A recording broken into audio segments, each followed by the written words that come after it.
Kamusta na kayong lahat? Oras na ulit para magkwentuhan dito sa Storytime with Tita.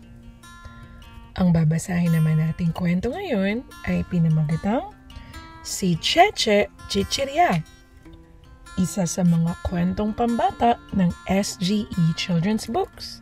Magbasa at magkulay. Simulan na natin.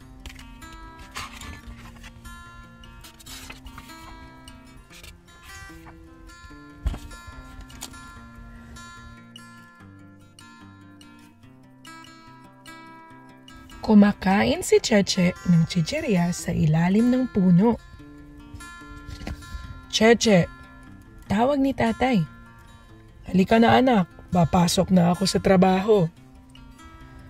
Pahingi po ako ng pera, pambili ng biskwit. Ang wika ni Cheche.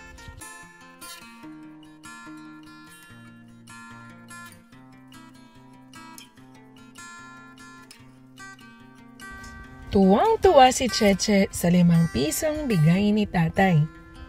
Matapos humalik, tumakbo agad ito sa tindahan. Bibili siya ng chichirya. Nagalit si nanay nang makita ang kinakain ni Cheche. Chichirya na naman, masama sa katawan yan, Cheche. Sinabihan na kita, hindi ba?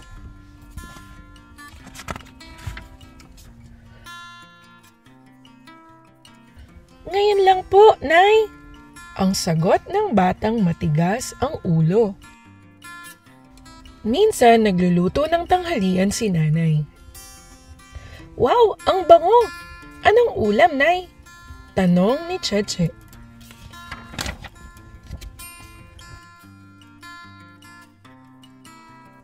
Nilagang baka, hahaluan ko ng maraming gulay. Kakain ka ha? Sabi ni nanay. Naubusan ako ng paminta. Bumalik ka nga muna sa tindahan. Opo, Nay. Pero pahingi rin po ng 2 piso. Pambili ng lollipop. Sabi ni Cheche. Bakit 2 piso? Hindi ba piso lang iyon? Tanong ni nanay.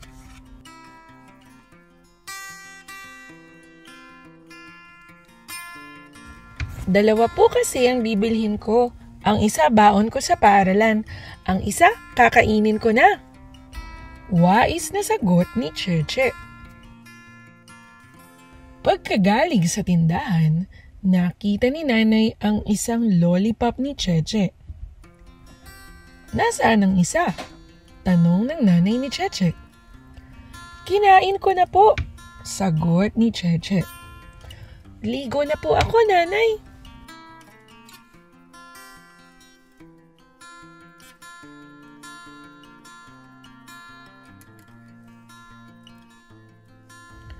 Sa loob ng banyo, sarap na sarap si Cheche sa pagkain ng chichirya.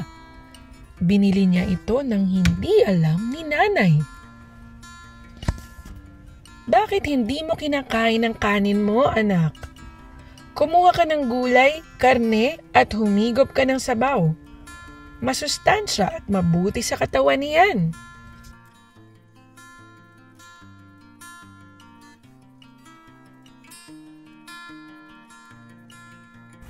Opo, Nay. Sarap ng luto ninyo.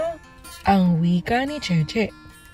Pero ang totoo, wala siyang ganang kumain dahil sa chichirya. Alis na po ako, Nay. Paalam ni Cheche. Ito ang baon mo, egg sandwich at juice. Pahingi ng pera, pambili sa kantina, Nay. Pangungulit ni Cheche. Binigyan naman siya ng kanyang nanay.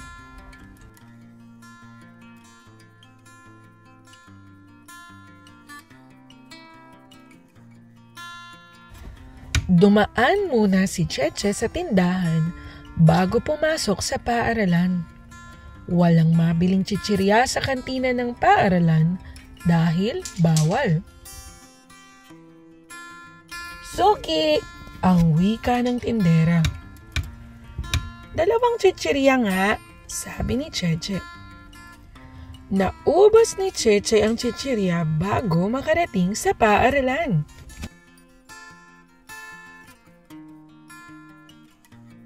Oras ng recess. Hindi bumili sa kantina si Cheche. Nakalaan kasi ang pera niya sa pambili ng chichirya. Sa bawat araw na dumadaan, mas maraming chichiryang kinakain si Cheche. Hanggang isang gabi,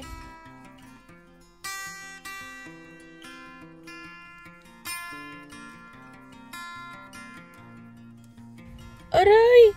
Ang sakit ng tiyan ko! Nay, tay! Sakit! Hindi alam ni Cheche ang gagawin. Gusto niyang umihi, ngunit hindi siya maihi. Umiiyak na siya sa sakit, kaya nagpa siya ang kanyang mga magulang na tumawag ng doktor. May sakit ka, Cheche, sabi ng doktor. Mahilig ka bang kumain ng chichirya? Tanong pa nito. Hindi makakibo si Cheche. Gulat na gulat sina nanay at tatay. Naapektuhan ng iyong pag-ihi kaya sumasakit ang tiyan mo, sabi ng doktor. Maraming asin at betsin ang chichirya. Ang sobrang pagkain nito ay nakakaapekto sa ating kalusugan. Huwag ka nang kakain ng chichirya. Palagi kang uminom ng maraming tubig at kumain ng masustansyang pagkain. Heto ang gamot. Iinumin mo yan. Wika ng doktor.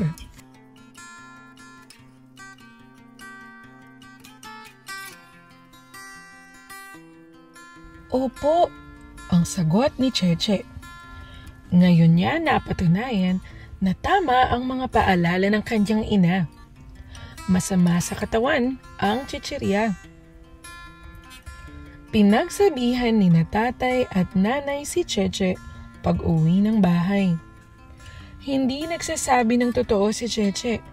Ang perang binibigay sa kanya ay ibinibili niya ng chichirya.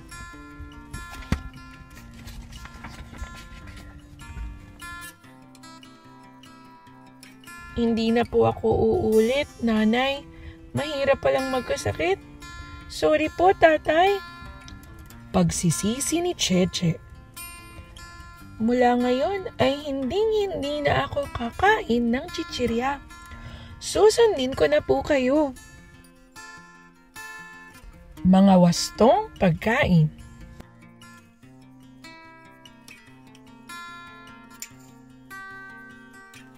Ito ang mga tamang baon sa paaralan.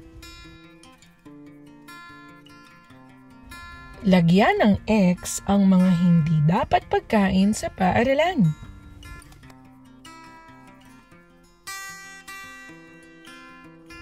Bilugan ang masarap at tamang baon.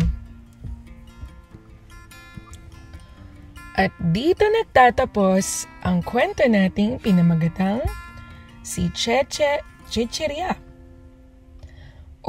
Sana ay may natutunan kayo sa ating kwento ngayong araw. Kung nagustuhan nito, ay mag-subscribe lamang sa aming channel para mas marami pa kaming maihatid na kwento na katulad nito.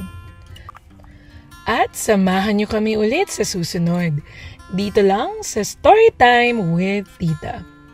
Paalam!